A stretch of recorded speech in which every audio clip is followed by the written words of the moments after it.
Welcome to EPG Pathshala. I am Kamla Ganesh, formerly from the Department of Sociology, Mumbai University, and currently Senior Fellow at Indian Council of Social Science Research.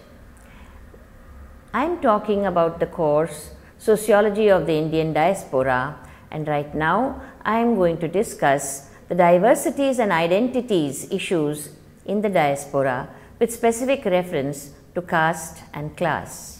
The objectives of this module are to explore the prevalence of caste and class in the Indian diaspora, to study the class composition and mobility of Indian migrants in the destination, and to understand the dynamics of caste in the old and new diaspora, to evaluate the significance of caste as a factor vis-a-vis language and religion, and to examine whether caste identity is compatible with national identity or Indianness. We saw in the last module the range of diversities in the composition and identity of the Indian diaspora. This includes the diversities arising from the conventional divisions within Indian society itself: caste, class, region, religion, language, and so on. Further, the historical time and circumstances of emigration, the homeland's approach towards its diasporas, the social and cultural fabric of the destination countries, and its policy towards immigrants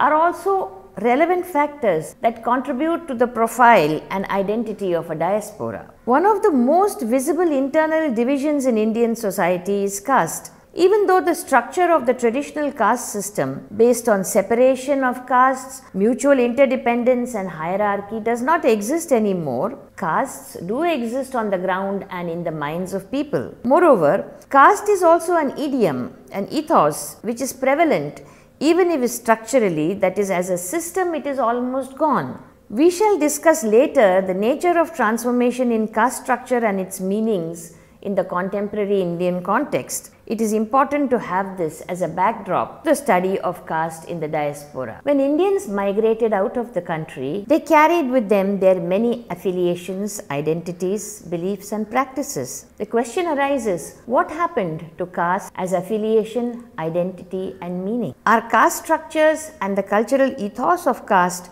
to be found in the Indian diaspora? Does it only function as an endogamous circle? Does hierarchy remain unchanged in the new setting? When do caste dynamics come into play? When do caste dynamics come into play? And when does caste get diluted or even erased altogether? There is no single answer. It is simplistic to assume that just because diaspora members belong to specific castes, that its structure is replicated or that it carries the same meaning and value that it did in India. Each diaspora needs to be looked at carefully. One of the most universal bases for social stratification is class.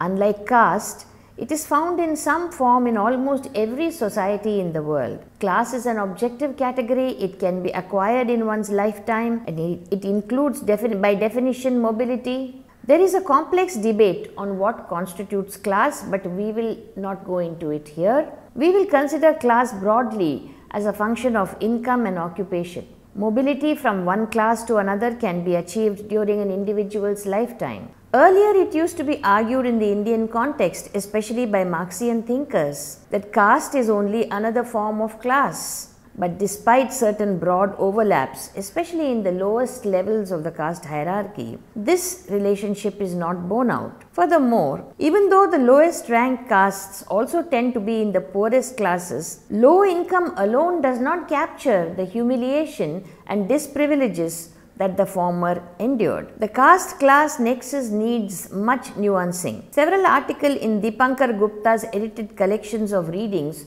throw light on the caste-class debate. Talking about class and mobility in the Indian diaspora, this has to be considered in the context of the major categories of Indian diaspora, namely colonial diaspora, post-independence migration to the West, Gulf migration, and finally IT-related emigration. Leaving aside the pre-colonial migrants, the earliest migrants from India date back to 1834, when the first group of indentured laborers was taken to Mauritius, following the abolition of slavery. You have already read in an earlier module about the colonial systems of labor recruitment, namely indenture, Kangani and the Maistri systems. To give an overview, in this period labor was recruited to serve in the sugarcane fields, rubber and tea estates and railway constructions in South Africa, Fiji, Malaysia, Ceylon. Leaving aside the pre-colonial migrants, the earlier migrants from India date back to 1834, when the first group of indentured labourers were taken from India to Mauritius following the abolition of slavery. You have already read in an earlier module about the colonial systems of labour recruitment, namely indenture, Kangani and Maistri systems. To give an overview, in this period, labour was recruited to serve in the sugarcane fields, rubber and tea estates and railway constructions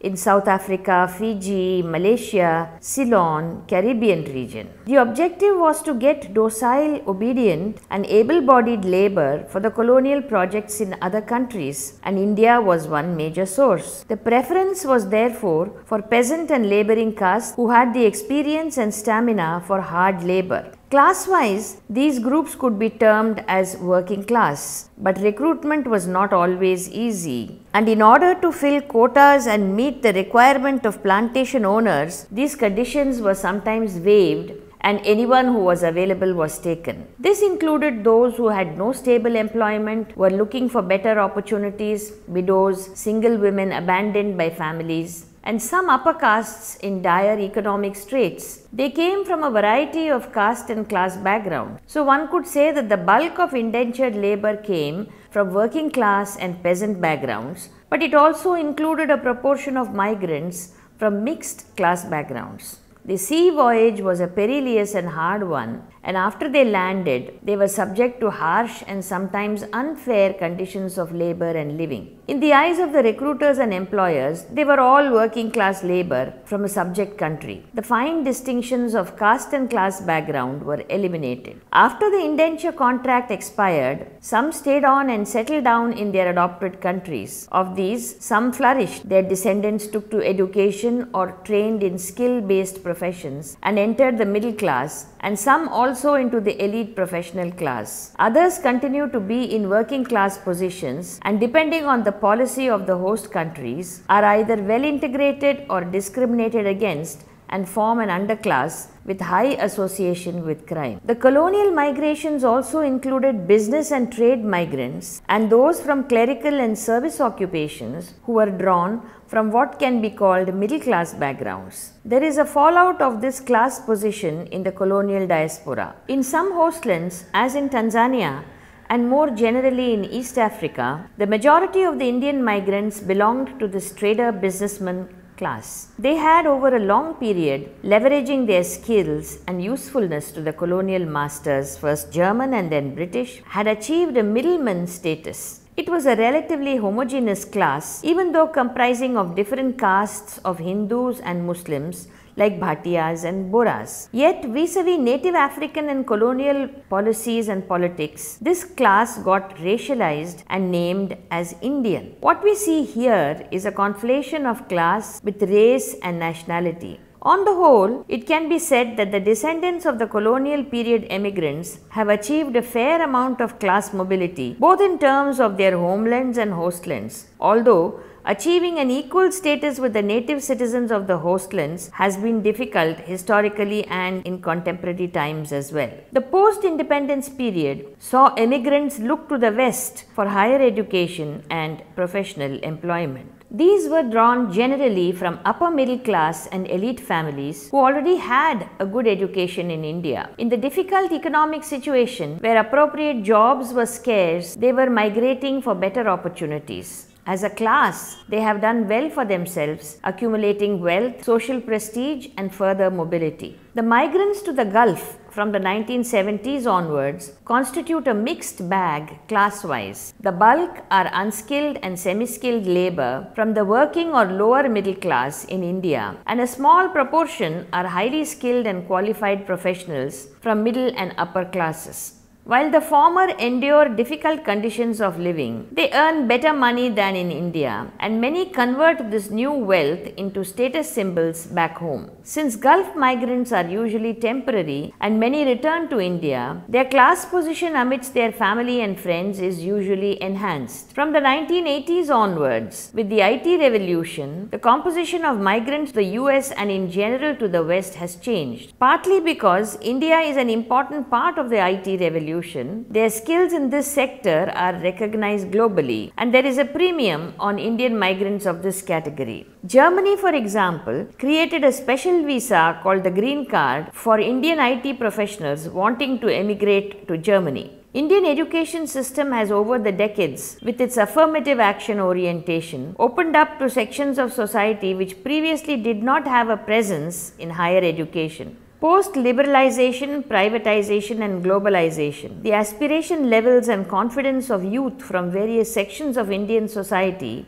have increased enormously, as has their desire to emigrate to the developed countries. Simultaneously, highly sought after courses and institutes for training in IT have been established on a large scale. IT has a wide range of professional requirements, from simple program writing to sophisticated and complex hardware engineering. At all levels, the trainees in IT come from a range of class backgrounds. Thus, the IT-related emigration to the West includes youth from a variety of social backgrounds, including from rural areas, middle and low castes, and working class backgrounds. Their success has helped them to accumulate wealth and move into upper middle class and upper class position. We now turn to caste. Even though there is much academic and popular writing on caste in India, there is not that much on caste in the Indian diaspora. This situation has to do with several factors. Firstly, caste itself is not very prevalent in the diaspora except for marriage purposes, and that too is diminishing for the second and subsequent generations. Caste society in India acquires its form and substance through a combination of external socio-political and economic factors and subjective consciousness. As Stephen Vertovec observes, outside India, the complex systems of interaction which comprise the living stuff of caste are absent. Caste identities are all that remain. In the initial phases of emigration to a destination which has few Indians, caste distinctions are downplayed due to the absence of external enabling structures, due to being identified by the host as Indian, and due to the overriding compulsion to survive and succeed in a new country. Although caste endogamy in marriage exists, this is perceived as part of the natural order, since all castes believe in this norm and practice it to the extent possible. The subject of caste in India has been written about voluminously by Indologists, sociologists, social scientists in general, and it has also featured extensively in public discourse and in politics. The underlying ideology of the caste system, its historical forms and their evolution, its transformation during the British rule, the effect of anti-caste social and religious movements, anti-caste legislations, the post-independence government policy on affirmative action for underprivileged castes have all been described and analyzed. It is now widely recognized that caste has changed considerably and it no longer exists as a system, but it has found a new role in politics. The so-called lowest castes have found means and voice of assertion. It is also recognized that certain kinds of caste-based discriminations are practiced in some measure. Yet, there is no unanimity on what is the direction of the transformation and what is the future of caste. From the point of view of the Indian diaspora, caste has multiple dimensions, not necessarily nor always reinforcing each other. This has been argued by an influential stream within Indian sociology. Gupta's work on the coexistence of at least two distinct principles, caste as hierarchy and caste as identity, is an example of this position. The relevant issue in the diaspora is whether and to what extent caste operates at the level of identity, culture and structure. Is it prominent enough to fracture the notion of Indianness? This is a large question and can be answered, as in the case of language and region, with case-specific examples. It will depend on factors such as time of migration, the caste composition of the migrants in the hostland, current geopolitical location of the diaspora, and the nature of caste dynamics and discourse in India at that given point in time. The general view that emerges in the literature is that in the colonial diaspora, although migrants came from a range of castes, low, middle and high, caste was not prominent. It was a fluid ethnic marker. The conditions of the long and perilous sea voyage to India and the housing,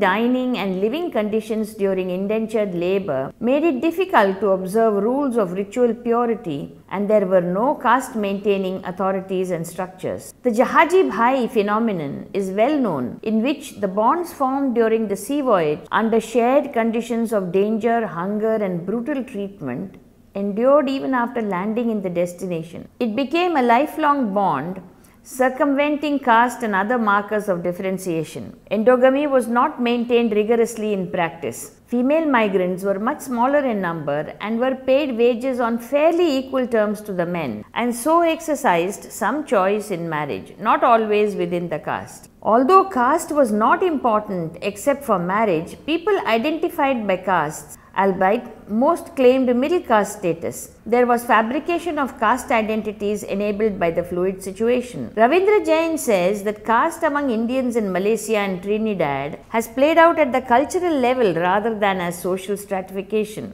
since the ideological rather than the structure-functional dimension takes precedence. Caste system has almost disappeared, and even in communities where the semblances of its elements are noticeable, it is neither a structural principle nor is it functionally relevant, according to Jairam. My own work among South African Tamils brought out sharply how caste could remain literally in name but carry no effective meaning. In Madras Presidency at the time of emigration, almost all names carried the caste name, somewhat like a surname. Thus, Gaundar, Padayachi, Pillai, Nayakan and other caste names are common as surnames among South African Tamils, but most people do not know that these are names of castes, nor does it figure in their mutual interactions. In fact, the current ethnic dynamics where Tamils see themselves as different and separate from the Hindiwalas has erased whatever traces of caste awareness might have been there. The new diaspora is more difficult to categorize with respect to caste. Moreover, there have been different waves of emigration after the 1960s to the same destination, and the caste dynamics of each and mutually among the waves are different. For example, it has been noted that in recent years, expression of caste identity among Indians in North America have become prominent. Those who migrated in the 1960s and 70s tended to downplay their caste, religion and nationalism. Their numbers were few and it was a time of struggle to survive and make it. With the passage of time and having achieved professional success, they have felt freer to express their primordial affiliations. At the same time, the newer immigrants come with relatively less pressure to prove themselves and with less inhibitions about their cultural selves. The numbers having increased, there is a social canvas available for play of internal differentiations like caste. Another example would be the social distance between the new diaspora and the old when they find themselves in the same location. Be it the young Indian expatriates recently moved to Singapore and Malaysia and their interactions with the descendants of the colonial migrants, or the new Indian immigrants in the US and their interaction with twice migrant Indians from Caribbean. The cautious, limited and sometimes absence of intermingling has something to do with the indentured labor background of the colonial migrants, in which both caste and class factors play a role. Moreover, host societies in recent decades have evolved their immigration policies. Multiculturalism, with all its limitations, gives recognition to cultural diversities and has official sanction. In this scenario, all manner of internal diversities have got scope for expression. But caste is a tricky issue to express and negotiate. In the public discourse in India, caste and casteism are highly criticized. In diaspora circles, it is not acceptable to express caste publicly, nor do the host societies have any institutional arrangements endorsing it. Yet there are observations that caste is present subtly in social interactions in the private sphere, though there is social intermingling between castes that are close to each other in traditional as well as secular status. In particular, In arranging marriages, caste remains a consideration. This is true for all castes, high and low. Singh's study observes that advertisements aiming to arrange marriages will advertise caste as part of the package. Age, height, caste, nationality, educational qualifications, professions and hobbies. Some will state caste no bar. Others, including those from Dalit castes, will make statements such as prefers a Ravidasiya or Dalit Sikh girl but will welcome other castes. Jat educated family Sikhs and so on. Increasingly in the second and third generation, arranged marriage is disappearing in favor of own choice, and here caste is not a prominent criterion, although marrying within religion and nationality is given some weightage. Secondly, where temple building and administration is concerned, it is usual for a particular caste or community to be at the helm, although devotees and visitors may belong to different castes. Diasporic Indians, as part of building an identity and presence in the hostland and leveraging primordial affiliations, diasporic Indians, as part of building an identity and presence in the hostland and leveraging primordial affiliations, have formed associations of various kinds. Prominent among them are national, regional and linguistic associations. And in recent decades, especially from the 1990s onwards, caste associations are also becoming prominent. They may be based on local subcaste or regional caste affiliation. They play a role in providing a forum for young people to meet with the purpose of finding suitable matrimonial alliances. To illustrate with the case of Brahmins, there are two distinct categories of caste associations. One category is based on a specific jati with a regional linguistic as well as subcaste identity. For example, Bardai Brahman Samaj in London or UK Valam Brahmins Association. The second category is larger in scope, named in a general manner, suggesting a pan-Indian Varna identity, but most such associations are actually in practice region-based. For example, the Brahman Samaj of North America is overwhelmingly North Indian and Hindi speaking in its membership. On the other hand, American Association of Telugu Brahmins is explicit about its regional focus. While BSNA's formal objectives include advancement of Hinduism, racial harmony, integrating Brahmins in one platform, preserving culture, family interaction, strengthening of community and so on, the practical business is fairly straightforward. These associations state that they disapprove of the caste system and take the official position that one can become a Brahmin both by birth and by deeds. This apparently is not seen as contradictory to the thrust for matrimony within the caste, which is actively propagated by them. This is true for other castes as well. This apparently is not seen as contradictory to the thrust for matrimony within the caste, which is actively propagated by them. This is so for other castes as well. In North America, large meetings are held with the purpose of getting young people from the same caste to get to know each other. One such meeting in Atlanta, organized recently by the Patidar Samaj, drew 4,000 people and resulted in 100 marriages. At some levels among the upper and middle castes, caste functions more as cultural differentiation than as social hierarchy. At one such meeting in Atlanta, organized by the Patidar Samaj, there were 4,000 people and it resulted in 100 marriages. At some levels among the upper and middle castes, caste functions more as cultural differentiation than as social hierarchy. It regulates marriage but does not involve discrimination. Yet when it comes to the question of Dalits, there is some evidence that caste discrimination towards Dalits exists in various degrees in the diaspora. Vivek Kumar gives several examples from different parts of the diaspora of ghettoization, an underlying notion of unclean occupations and discriminatory actions like refusing to take water from the same tap, refusing to be served by Dalit volunteers, refusal to handle money touched by Dalits and so on. Discrimination towards and exclusion of Dalits involves not only Hindu communities of India but also Sikh, Christian and Muslim communities from the subcontinents, and examples can be given of Hindu temples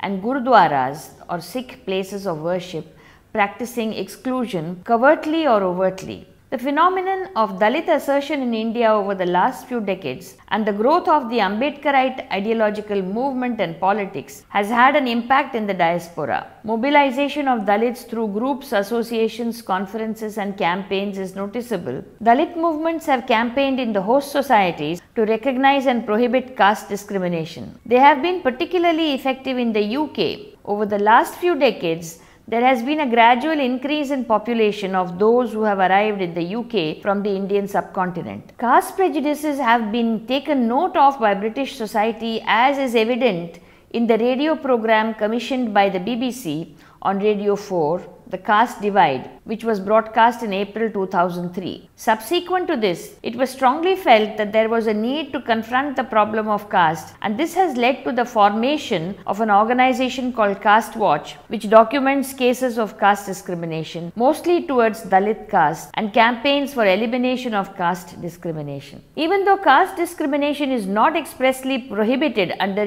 UK equality legislation, the pressure brought in by Dalit groups along with the progressive sections of society like the Anti-Caste Discrimination Alliance has resulted in amendment of Section 9 of the Equality Act 2010, which now requires the government to introduce secondary legislation to make caste an aspect of race, thereby making caste discrimination a form of race discrimination. The government has provisionally indicated that this legislation will be introduced to Parliament during summer 2015. The government has provisionally indicated that this legislation will be introduced to Parliament shortly. When questions of ethno-nationalism and identity surface in the diasporic context, language and religion are often implicated in the discussions. Caste was not a salient aspect of such discussions until recently. Dalit mobilization and activism have brought the issue of caste into prominence. We see this clearly in the case of Mauritius. Patrick Eisenlohr analyzes the process by which, in this Indian origin majority island, the official categories distinguishing the Indian population are linguistic: Hindi, Tamil, Telugu, Marathi and Urdu speakers, referring to ancestral languages which may not necessarily be the language of everyday communication. In the British colonial period, the divisions were into Indo-Mauritians, Sino-Mauritians and general population. But from the 1940s onwards, religious identities came to the forefront, with Hindus and Muslims becoming distinct categories, and the overarching nationalist category of Indo-Mauritians waning in prominence. Hindu and Hindi became conflated under the influence of the Hindu Mahasabha and Arya Samaj. But gradually it was recognized that the Hindi identity would not take care of the Tamil, Telugu and Marathi Hindus, and so these languages also got ancestral language status, serving the purpose of mobilizing distinct ethno-national identities. The category of Muslim remained undifferentiated into linguistic groups, indicating that while ancestral language was seen as a powerful category of differentiation among Hindus, for Muslims, religion was seen as the overarching category. In the dynamics between Indian, Hindu and Muslim, language and linguistic identity became the mediator. What is noticeable in this case is that caste does not come into the forefront of the identity negotiation. To sum up this module on caste and class in the diaspora, these two categories are receiving more attention than before, both among diasporics themselves and among diaspora scholars who study the diaspora. It is not that caste and class are reproduced exactly as they were back in the homeland in the diaspora. In some cases they are diluted, in some cases they adapt, in occasionally they are erased completely. Yet one can say that they continue to manifest subtly, sometimes with changed significance and meaning, sometimes with adaptations and sometimes with radical changes. Another interesting thing that is happening is that caste consciousness and class consciousness are subtly merging. Thank you.